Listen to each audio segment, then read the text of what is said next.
Welcome to the Creative Play and Podcast Network. Join us as we share our favorite RPGs, one-shot games, tabletop games, reviews, and convention panels. Sit back and enjoy the show.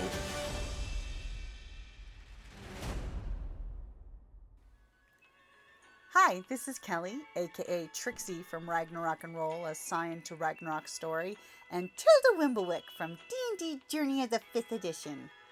First off, I would just like to say thank you to everyone for listening to our varied adventures, as well as for rating us on iTunes and RPGpodcast.com.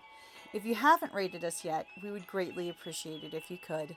And if you're looking for more ways to support our efforts, we are now on Patreon, a great site where you can help us continue making more podcasts, as well as some special surprises for our patrons.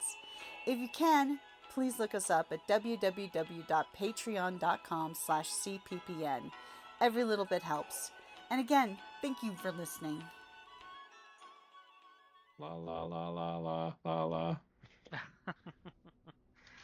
So for RPG a Day, I totally had the picture up a second ago, but then my computer had a fart. So, August the 6th for RPG a Day. It's RPG that is easy to use. Well, I know some ones that I would not answer for that. So is everybody struggling? Because if so, I've got one. Go. I'm going to have to go with Root by Magpie Games. Oh, Root is fun. It is fun, and it really is, a super simple system to pick up. It uses just 2d6. It was kind of written for even, young kids to play, and more towards a family experience than a, group of friends, adult friends experience. And you're all anthropomorphic animals. And I've played it a couple times. I'm actually holding in my hand right now the core rule book, which I got. It was a Kickstarter campaign, and I got it, but never cracked it open. In fact, when I just cracked it open now, it had that wonderful spine cracking noise, and it was beautiful. So, and even, your typical, it's about as thick as your typical rule book, but the typical rule book is like 8.5 by 11 sheets, and this is probably 5 by 8 book.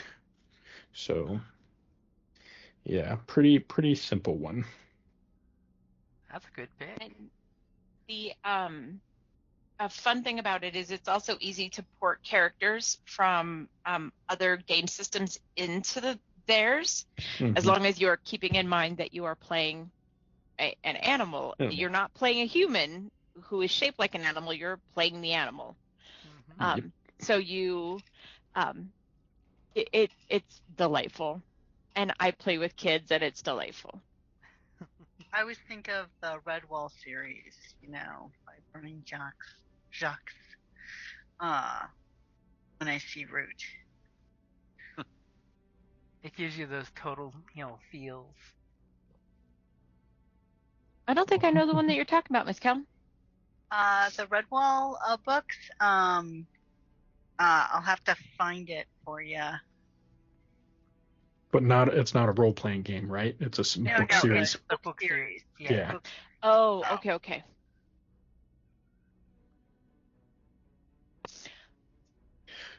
So, if it wasn't, it was a real toss-up for me between Root and D&D 3.5. Very, very simple system right there to get into 3.5. No number crunching and spending weeks reading books to try to figure out your character build at all. No, nothing like that. I was going to say, I would plotting out 10 levels in advance. A system that I liked that was very simple is Fudge. Oh, yeah. Yeah. System. Yep. Fudge and Fate, yeah. Fate is pretty fun. Like, I like that it's just, it's either plus or minus, man. Move on. Yep. Yeah.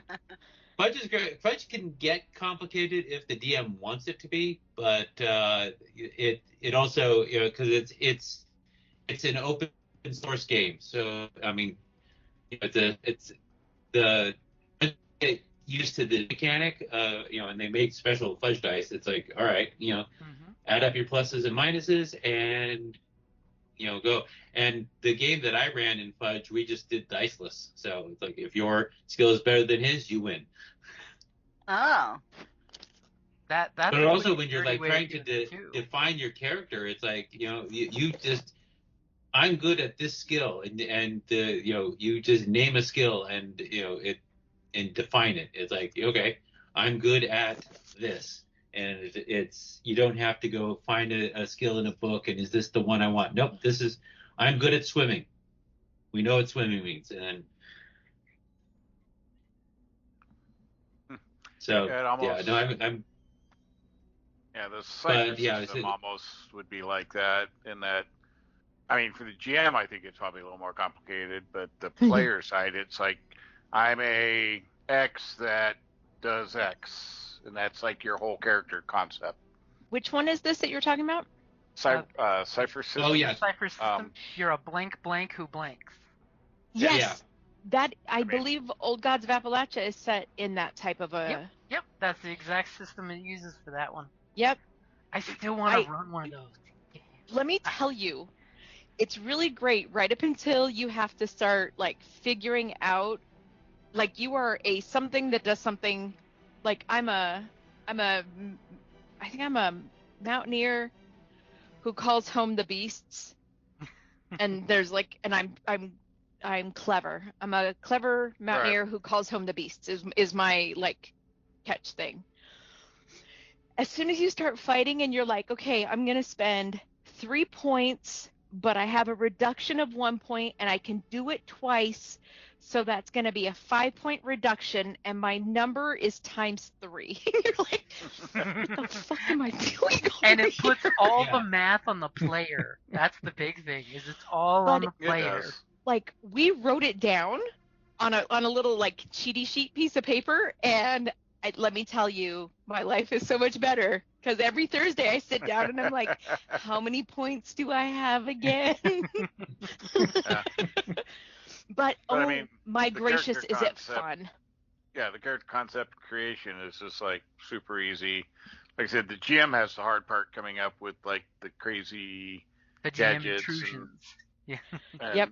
The gadgets and all the stuff that you could find and that kind of stuff. So, the one-time artifacts and things like that. And yep. So. I played a couple of campaigns in that system, and wildly different. But yeah, it's I don't know. It's a really simple. It's simple to design your character, but not simple to necessarily simple to run. On my my nomination for not the easiest, and oh my god, what the hell were they thinking? Rollmaster. Oh. I don't know it, and I don't want to after that description. Well, the one time terrible. I played it, I got invited to, hey, let's do this, and we were in a bunch of experienced role players who had played many systems. It took us 3 nights to do character creation. It was nice. I mean, it's very crunchy. It is super crunchy. I thought I thought GURPS was crunchy. No, this is or the hero system. Jesus Christ. I miss GURPS. I'm trying to think of what game it was my friend said that he had created. I think it might have been the hero system, but it took him like hours upon hours to create his character, and in the very last step his character became crippled. And he's like, what the, you guys, can I re-roll that last thing? Like, what is this? It wouldn't have been hero, because hero is just a point buying system. There's no rolling on that. Got it. Rollmaster, you do roll. Rollmaster. sounds like could be like Twilight 2000 potential, because you age per time, 4 years per time you want to continue to advance your skills. So it's like, okay, well, I'm young, but I want to get some more shooting skills and maybe take on a new military career, because it's basically Polish bloc aftermath game. World War And III. you're stuck over in that region, and you can be any kind of branch of military from any country. And as you create your character, you're adding 4 years every time you decide, I want to try for a promotion, I want to try get this. So you could have things happen. You're playing Houses and Humans. Like, that is not fun. Hey guys, I've created the most badass character in the world. Except he's 84, so he can't do anything anymore. Right? It totally He's sounds really, like really good travel. at everything but walking. Like, I mean, theoretically, yes, you could do that. I mean, or you could have a boot that doesn't do shit, doesn't know shit. Like Oh when you my use Sounds a lot playing like how Traveler and you end up the killing yourself. character creation of Traveler. Yeah. Traveler, where you totally actually kill yourself by accident and you have to start from scratch. gross. Yep. Like, why? Because you want Well, why unlimited not? power and skills. You'll take that Yeah. degradation in physical stats for extra skills. Yeah, and you want to be that crusty old, gunnery sergeant or something, or lieutenant colonel or colonel, depending on how your promotions go. That burnt out space trucker who worked in every military organization ever. So I finally remembered the one I thought that I had the name right, and then I had to go double check myself. It's a game called Fiasco. Oh. And we, I know G and I played it with Corley once. I played it several times with Corley, but you just throw out what type of genre your TV show is going to be in, what kind of character, right? What kind of characters are going to be there, what your motivations are, and then you just have a television show that you switch from being the writers of the show to being the actors of the show. And there's rules where you get to be the highlight person. So this is your episode versus this is an episode where you take a back seat while somebody else has a spotlight episode. It is ridiculously fun. I did a space one, I did a caper, and I did a western, and all of them were delightful. A fantasy one. A fantasy one? What was the fantasy one? I don't know. It was actually, that one was sort of a clusterfuck because you had one. No, it's because you had one person who didn't want to work with the group. Oh my So God. they derailed everything. It's like, why are you even wanting to play this at RingCon if you just want to fuck with it? With the space one, though, I think I was with you. Golda. You might have been. I think for I think for a new player, though, that could be a little complicated because you really got to be able to kind of be able to role play and come up with stuff where you don't have as defined mechanics for some of the things. You kind of really got to just kind of go with the flow on that one. I've only partially played it once, so. The first time I played it, the creation, I took a big back seat. And I let the people at the table who had done it several times before really build a big part of it. But once I realized what I was doing, I was like, oh, okay. And my GM was really kind and let me slide data in after, kind of like Gunther's, no, really, this really did happen because I said it really did happen. And he was really, and the rest of the table was really generous because I was still kind of new. Yeah. But it's like Kelly said, you have to be playing with the right kind of people. I don't like playing any game with people who are like, my job is to make this fail. What? Yeah, that poisons the well. Why are you contrary for contrary's sake? Like, why are you playing? Right. Yeah, Like, exactly. why are you taking up my time to have fun? Like, I get that you think that this is fun, but if you're the only person in the space having fun, go find a different crowd to have fun with.